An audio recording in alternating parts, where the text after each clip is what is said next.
Jail से आते ही केजरीवाल ने 10 गारंटी दे दी, लेकिन एक गारंटी वो देना भूल गए, और वो गारंटी ये है कि हर दिन नए विवाद और नए बवाल की गारंटी। क्योंकि वो जेल के अंदर रहें या जेल के बाहर रहें, कोई ना कोई विवाद ऐसा जरूर होता है जिससे केजरीवाल की हेडलाइन बनती है।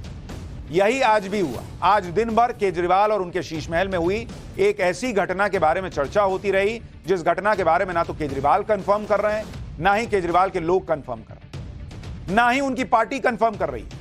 जो हर बात में शोर मचाते हैं, वो इस पूरी घटना पर इतने गंभीर आरोप लग रहे हैं कि मुख्यमंत्री के घर में ऐसी घटना हो गई है और इस घटना पर कोई बोलने को तैयार नहीं है। सब साइलेंट मोड में, चुप्पी पर। ना केजरीवाल कुछ बोल रहे हैं, ना उनके लोग बोल रहे हैं, ना पार्टी कुछ बोल रही है।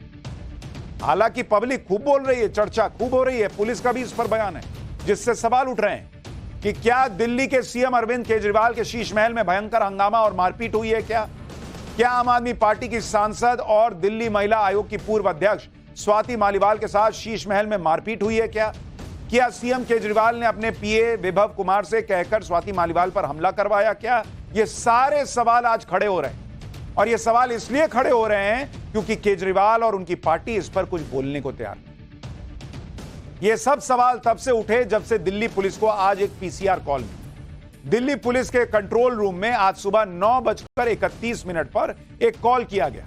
कॉल करने वाली महिला ने बताया कि वो सीएम आवास से बोल रही है और अरविंद केजरीवाल के पीए ने उनके साथ बुरी तरह मारपीट की। सीएम आवास का नाम आते ही दिल्ली पुलिस के भी कान खड़े हो गए। कंट्रोल रूम में की गई कॉल को तुरंत लोकल पुलिस को ट्रांसफर किया गया।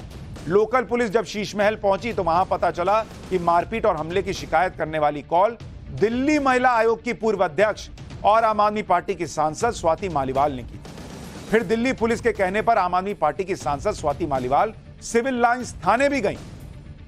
इस पूरे मामले का पूरा रिकॉर्ड भी दिल्ली पुलिस के पास है। जब पीसीआर कॉल हुई तो दिल्ली पुलिस की डायरी में भी उसका रिकॉर्ड दर्ज किया गया। उसकी फोटो देखिए। इस डायरी में लिखा है कि एक लेडी कॉलर ने फोन किया, बताया कि वो सीएम आवास पर है, और यह भी लिखा है कि उन्होंने अपने पीए विभव कुमार से मुझे बुरी तरह पिटवाया है।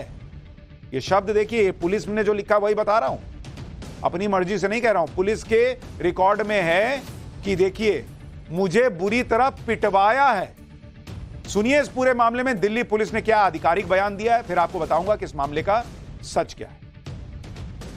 At around 9:34 a.m., we received a PCR call wherein the lady caller said that she has been assaulted inside the CM residence. Accordingly, local police along with the SHO responded to the call. After some time, MP Madam Swati Maliwal ji came to police station civil lines. No complaints was given by her. In this matter, till now we have not received any complaint. यानी police कह रही है कि स्वाति मालीवाल थाने भी गई civil line, लेकिन उन्होंने लिखित में कोई शिकायत नहीं। अब क्योंकि इस मामले में कई चीजें क्लियर हैं, कई चीजें क्लियर नहीं हैं, इसलिए यह मामला अभी सस्पेंस से भरा हुआ है और उलझा हुआ। जैसे अगर इस मामले में दिल्ली पुलिस के वर्जन पर विश्वास करें तो दो बात तो क्लियर है। पहली बात, पुलिस को स्वाति मालीवाल की तरफ से ही मारपीट का कॉल किया गया था, ये तो पुलिस कह रही है। दूसरी, स्वाति मालीवाल दिल्ली के सीएम आवास पर थी और उन्होंने केजरीवाल पर पीए से पिटवाने का आरोप लगाया। तीसरी बात, खुद स्वाति मालीवाल दिल्ली के सिविल लाइंस थाने भी गई थी, यह भी पुलिस कह रही है।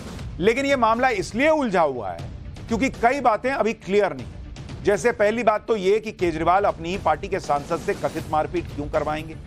यह भी क्लियर नहीं है कि जब स्वाति मालीवाल थाने गई तो उन्होंने कोई लिखित में शिकायत क्यों नहीं दी। क्या ऐसा हुआ कि स्वाति मालीवाल के साथ मारपीट की गई और बाद में किसी दबाव में आकर उन्होंने शिकायत नहीं दी। इसकी संभावना इसलिए भी है क्योंकि केजरीवाल के सीएम आवास पर पहले भी मारपीट के आरोप लग चुके हैं, उसके बारे में भी आपको आगे बताऊं। वैसे इन सवालों के जवाब इसलिए नहीं मिल रहे क्योंकि स्वाति मालीवाल इस मामले में अभी तक कोई सफाई भी नहीं दे रही है। ना तो मारपीट की बात को नकार रही हैं, ना ऑन कैमरा उसको स्वीकार कर रही हैं, ना उन्होंने ट्वीट किया। अगर भाई बात झूठी है तो स्वाति मालीवाल ट्वीट कर देती कि नहीं ये गलत खबर उड़ा रही है दिल्ली पुलिस। एक ट्वीट नहीं, एक बयान नहीं। अगर यह बात गलत है तो आम आदमी पार्टी कोई प्रेस कॉन्फ्रेंस करके कह देती कि भाई अब दिल्ली पुलिस झूठ बोल रही है। ऐसी कोई कॉल नहीं हुई, एक प्रेस कॉन्फ्रेंस नहीं हुई, केजरीवाल जी की तरफ से कोई बयान नहीं आया। सीएम हाउस, आम आदमी पार्टी, किसी की तरफ से कोई बयान ही नहीं आ रहा। एकदम सन्नाटे में चले गए अभी तक। जब तक हम पाठशाला में आपको बता रहे हैं तब तक कोई बयान नहीं आया। इसलिए चार मुंह और 10 बातें हो रही। इस मामले में आम आदमी पार्टी और स्वाति मालीवाल की खामोशी इसलिए भी हैरान करती है क्योंकि आम आदमी पार्टी तो हर छोटी से छोटी और बड़ी से बड़ी बात पर तूफान खड़ा कर देती है। लेकिन सीएम आवास पर सांसद से मारपीट की खबर पर एकदम सन्नाटा, एकदम पिन गिराइए तो टन-टना के कान में आवाज लगेगी, इतना सन्नाटा है आम आदमी पार्टी में। स्वाति मालीवाल भी हर मुद्दे को मुखर होकर उठाती है।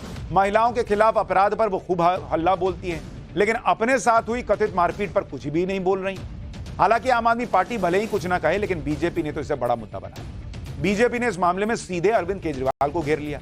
सुनिए एक बार बीजेपी नेताओं ने कैसे केजरीवाल पर हमला बोला, फिर आपको बताऊंगा कि वो लिस्ट जिससे स्वाति मालीवाल के झगड़े के कनेक्शन को लेकर सवाल उठ रहे हैं। बहुत ही शर्मसार करने वाली एक खबर मीडिया के थ्रू हम सबको पता चली है।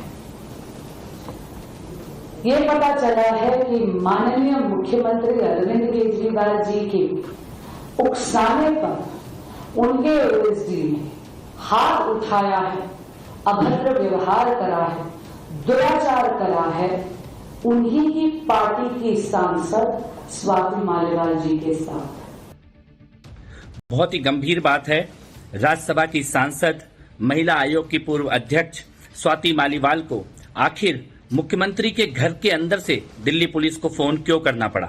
लेकिन अगर ये सच है और विभव ने स्वाति मालीवाल को मारा है, पिटाई की है स्वाति मालीवाल की, और इतनी हद तक बात पहुंच गई कि स्वाति मालीवाल को पुलिस बुलानी पड़ी, मुख्यमंत्री के घर के अंदर से फोन करना पड़ा, तो ये बहुत बड़ा अपराध है, ये पाप है और इसके जिम्मेदार केजरीवाल होंगे। आज शाम को जो खबर आई उससे लोग स्वाति मालीवाल से हुई कथित मारपीट को जोड़ने लगे। दरअसल हुआ क्या कि आज आम आदमी पार्टी ने पंजाब में अपने 40 स्टार प्रचारकों की लिस्ट जारी की, लेकिन हैरानी की बात यह है कि इस लिस्ट से स्वाति मालीवाल का नाम गायब। जबकि 4 मई को आम आदमी पार्टी ने दिल्ली में स्टार प्रचारकों की लिस्ट जारी की थी, तो उसमें स्वाति मालीवाल का नाम 16वें नंबर पर मौजूद था। यानी जो नेता दिल्ली में स्टार प्रचारकों की लिस्ट में 16वें नंबर पर थी, उसे पंजाब में प्रचारकों की लिस्ट में जगह ही नहीं मिली। जबकि इस लिस्ट में दूसरे नंबर पर अरविंद केजरीवाल की पत्नी सुनीता केजरीवाल का नाम है, जो आम आदमी पार्टी की नेता तक नहीं है। अब लोग सुबह स्वाति मालीवाल से हुई कथित मारपीट और इस लिस्ट का कनेक्शन जोड़ने लग गए। हो सकता है कि विवाद की एक वजह यह भी हो या कुछ और। यह तब तक स्पष्ट नहीं होगा जब आम आदमी पार्टी, केजरीवाल या स्वाति मालीवाल सामने आकर कुछ नहीं बता। लेकिन स्वाति मालीवाल तो आम आदमी पार्टी की ही सांसद है, उनसे कोई सीएम आवास पर मारपीट क्यों करेगा? दिल्ली पुलिस के सूत्रों से मिली जानकारी के मुताबिक स्वाति मालीवाल करीब सुबह 9:10 पर केजरीवाल के घर पहुंची। वो केजरीवाल से मिलना चाहती थी, लेकिन उनके पर्सनल स्टाफ ने मना किया। हालांकि क्या इसी बात पर स्वाति मालीवाल का केजरीवाल के पर्सनल स्टाफ से झगड़ा हुआ, यह अभी कुछ क्लियर नहीं। वैसे जिन लोगों को यह लग रहा है कि सीएम आवास पर कैसे मारपीट हो जाएगी, वहां तो काफी सिक्योरिटी रहती है और केजरीवाल का पर्सनल स्टाफ है, वो मारपीट क्यों करेगा? ऐसे लोगों को यह बता दूं कि जब टाइम्स नाउ नवभारत ने केजरीवाल के शीश महल का खुलासा किया था, तब भी उनके आवास के बाहर हमारी टीम से बदसलूकी और धक्का मुक्की हो चुकी है। ये तस्वीरें आपको उस समय की दिखा रहा हूं कि किस तरह से हमारे रिपोर्टर्स के साथ बदसलूकी हुई थी और क्या क्या हुआ था, ये आप सबने देखा था। शीश महल पर खुलासा करने के बाद हमारी रिपोर्टर्स की टीम केजरीवाल से उनका रिएक्शन लेने सीएम आवास गई थी, लेकिन वहां पर रिपोर्टर्स के साथ बुरा बर्ताव किया गया, उनके साथ धक्का मुक्की की गई। और फिर पंजाब में हमारी रिपोर्टर के साथ क्या हुआ था, ये तो सबने देखा। इसलिए सवाल कई, जवाब एक भी नहीं मिला। सुविधा अनुसार चुप्पी साध लेने की अरविंद केजरीवाल की पुरानी आदत है। वो जिस भी मामले में फंसते हैं, आरोप लगते हैं, वो चुप्पी साध लेते हैं। ऑपरेशन शीश महल पर भी उन्होंने आज तक क्लियर कट सफाई नहीं। इसी तरह शीश महल के अंदर मारपीट के आरोपों पर भी वो चुप है। जबकि सीएम आवास पर एक महिला सांसद के साथ कथित मारपीट के आरोप इतने गंभीर हैं, इस पर इंडी गठबंधन के नेताओं को भी तो बोलना चाहिए था, लेकिन किसी ने कुछ नहीं बोला। कोई सवाल नहीं पूछ रहा कि आम आदमी पार्टी इस पर सफाई क्यों नहीं देती कि भैया आके बोलिए झूठ है, ये खबर ही झूठी है। भाई आदमी बोलेगा हाँ चलिए भाई झूठ है, लेकिन झूठ है ये भी क्यों नहीं बोल पा रहे, क्यों चुप्पी साध रखी है? ये सबसे बड़ा सवाल आज की डेट में बन गया।